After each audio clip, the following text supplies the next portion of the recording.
Hello बच्चों, आपका बहुत बहुत स्वागत है विद्या गुरुकुल के एक नए वीडियो में। बहुत बहुत स्वागत है।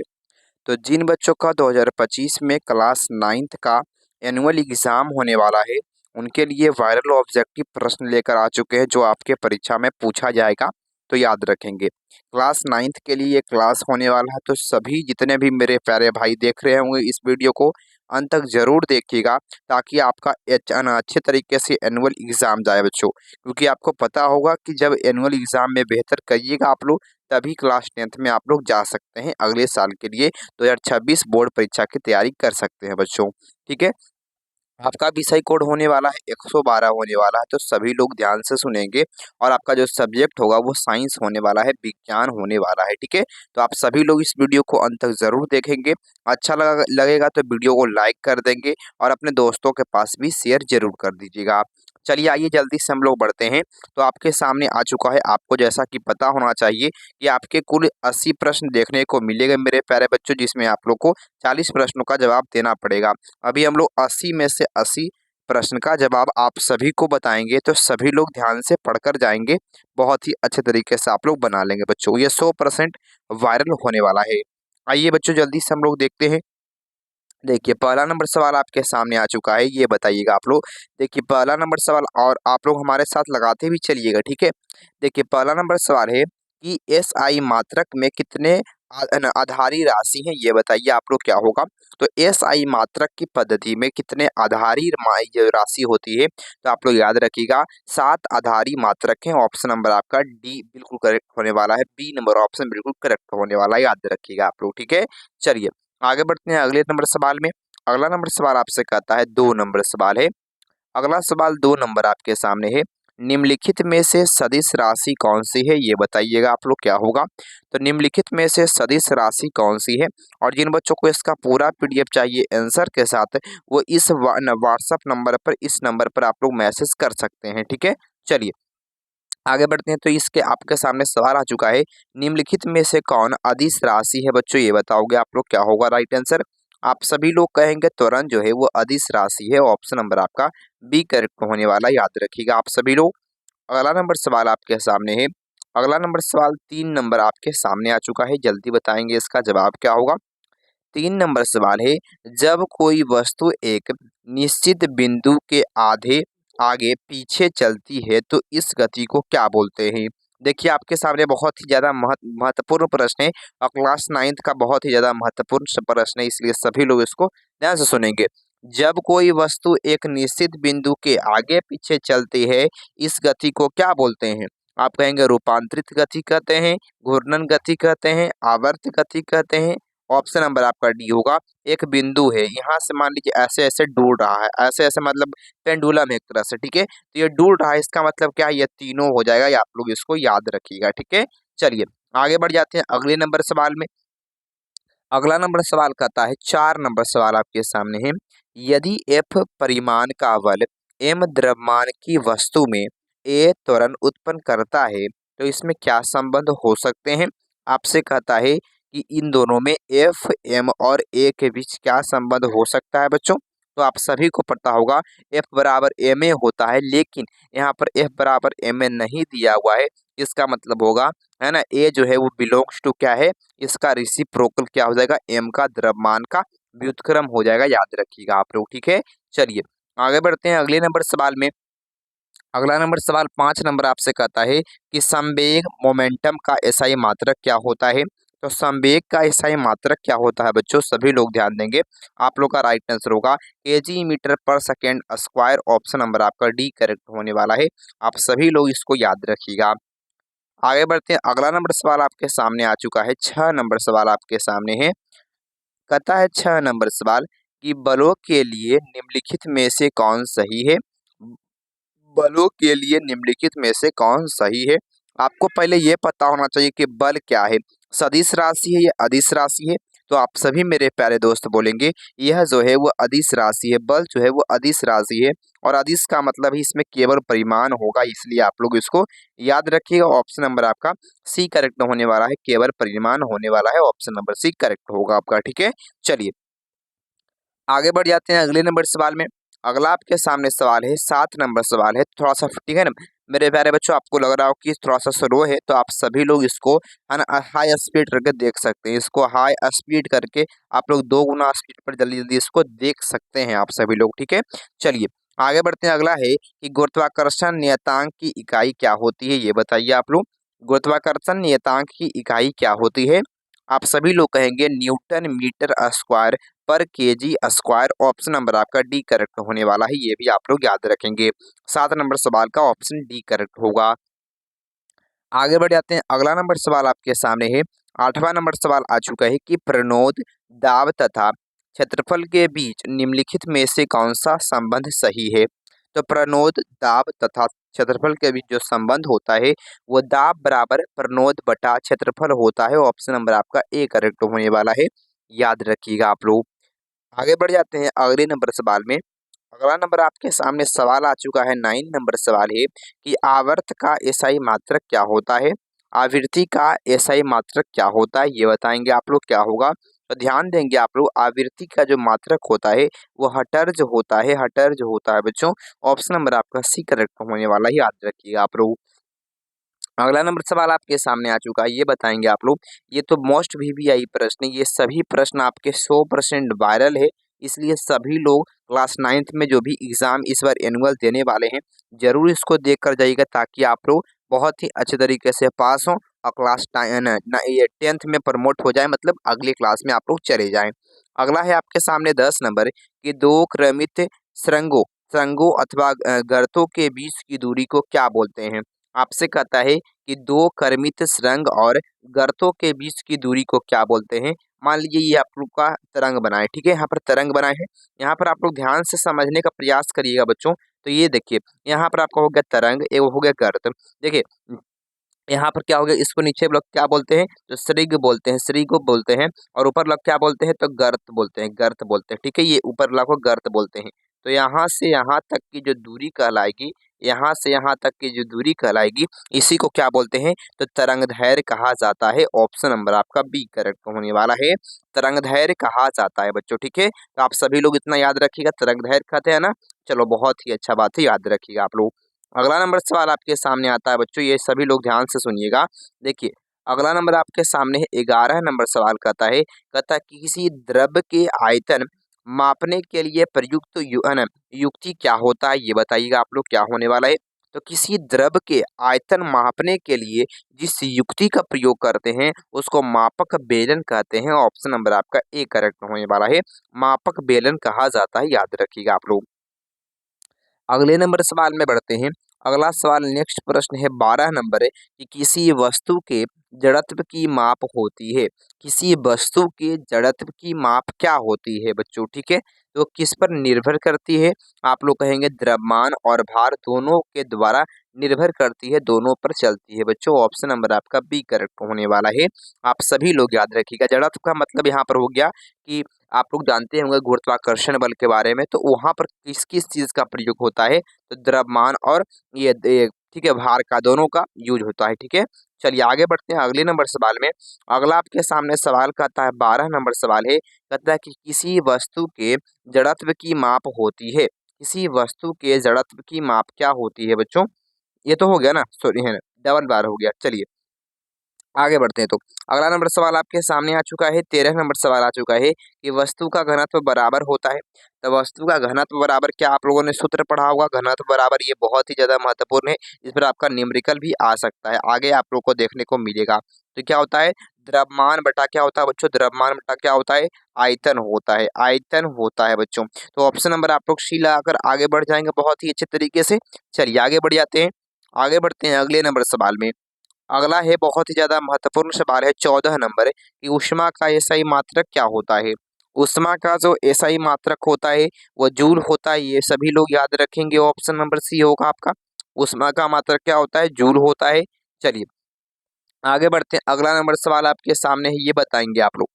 15 नंबर है कि सेल्सियस थर्मामीटर का मूल अंतराल विभक्त रहता है। बताइए आप लोग कि सेल्सियस थर्मामीटर जो होता है उसमें मूल जो अंतराल है वह कितने कितने बीच की दूरी का होता है। तो 100 भागों में होता है, याद रखिएगा आप लोग, 100 भागों में होता है। ऑप्शन नंबर आपका सी करेक्ट होने वाला है, याद रखिएगा आप लोग। आगे बढ़ते हैं अगले नंबर सवाल में। ये बताएंगे 16 नंबर सवाल है कि 20,000 हर्ट्ज की आवृत्ति से अधिक आवृत्ति की तरंगों को क्या बोलते हैं। 20,000 हर्ट्ज से अधिक आवृत्ति को क्या कहा जाता है। तो हम लोग इसको क्या बोलते हैं, इसको हम लोग बोलते हैं श्रव्य तरंग। क्या बोलते हैं बच्चों, इसको क्या बोलते हैं, सभी लोग ध्यान देंगे कि श्रव्य तरंग कहते हैं। आप लोग कहेंगे इससे नीचे को क्या बोलते हैं, तो इससे नीचे को पराश्रव्य तरंग बोलते हैं। ये भी आप लोग याद रखिएगा, ठीक है। चलिए आगे बढ़ जाते हैं अगले नंबर सवाल में। अगला नंबर सवाल आपके सामने है 17 नंबर सवाल, बहुत ही ज्यादा महत्वपूर्ण है। निम्नलिखित में से किन दो राशियों का SI मात्रक केजी मीटर पर सेकेंड होता है। तो दो राशि का एक ही मात्रक है जिसका नाम है संवेग और आवेग। दोनों देखिए एक जैसा देखने को लग रहा है ना, इसलिए इसका जो मात्रक होता है वो दोनों एक ही मतलब गुण का होता है बच्चों। इसलिए आप सभी लोग याद रखेंगे दोनों का मात्रक भी एक ही होता है, ठीक है। चलिए आगे बढ़ जाते हैं अगले नंबर सवाल में। आप सभी को थोड़ा सा लग रहा होगा कि स्लो थोड़ा सा वीडियो बन रहा है, ठीक है। तो आप सभी लोग जल्दी से इसको स्पीड करके देख सकते हैं। स्पीड आप लोग बढ़ा लीजिएगा, दूना स्पीड पर देख लीजिएगा बच्चों। चलिए आगे बढ़ जाते हैं अगले नंबर सवाल में। निम्नलिखित में से अदिश राशि कौन सी है ये बताएंगे। और जिन बच्चों को इसका पूरा PDF लेना है वो इस व्हाट्सअप नंबर 8102258257 पर आप लोग मैसेज करेंगे कि गुरुजी हमको ये पूरा PDF चाहिए, तो आपको दे देंगे, ठीक है। चलिए निम्नलिखित में से अदिश राशि कौन है। आप कहेंगे घनत्व जो है वो अदिश राशि है। ऑप्शन नंबर आपका C करेक्ट होने वाला है। आगे बढ़ जाते हैं अगले नंबर सवाल में। अगला है आपके सामने 19 नंबर, कोणीय वेग का मात्रक क्या होता है। कोणीय वेग का मात्रक क्या होता है, तो आप सभी लोग याद रखिएगा। वेग का आप लोगों ने जानता होगा, आप लोग जानते होंगे कि रेडियन पर सेकेंड होता है बच्चों। ऑप्शन नंबर आपका B करेक्ट होने वाला है, ये सभी लोग याद रखेंगे। आगे बढ़ जाते हैं अगले नंबर सवाल में। अगला है आपके सामने, ध्यान से सभी लोग सुनिएगा। 12 नंबर सवाल है, यदि किसी गतिशील पिंड का वेग आधा कर दिया जाए बच्चों, इसका संवेग में क्या परिवर्तन आएगा। इसके संवेग में क्या परिवर्तन आएगा। आप सभी लोग कहेंगे आधा इसका संवेग भी हो जाएगा। इसका आधा जो संवेग है वो हो जाएगा बच्चों, याद रखेंगे आप लोग। आगे बढ़ जाते हैं अगले नंबर सवाल में। ये तो खत्म हो गया ना, चलिए ये तो हो गया। अगला नंबर सवाल 21 नंबर है कि किसी m द्रव्यमान की वस्तु जिसका वेग भी है उसका संवेग क्या होगा। जो संवेग बराबर आप लोगों ने सूत्र पढ़ा होगा m गुना भी होता है। इसका मतलब क्या हो गया, द्रव्यमान गुना वेग होता है बच्चों, ठीक है। द्रव्यमान गुना वेग होता है। आगे बढ़ जाते हैं अगले नंबर सवाल में। अगला है आपके सामने, आर्किमिडीज का जो सिद्धांत है वो लागू होता है। आर्किमिडीज का जो सिद्धांत है बच्चों वह किस पर लागू होता है। तो आर्किमिडीज जो है उसका जो सिद्धांत है वो आप लोग कहेंगे हवा और पानी दोनों के लिए आर्किमिडीज का सिद्धांत लागू होता है। ऑप्शन नंबर आपका C करेक्ट होगा।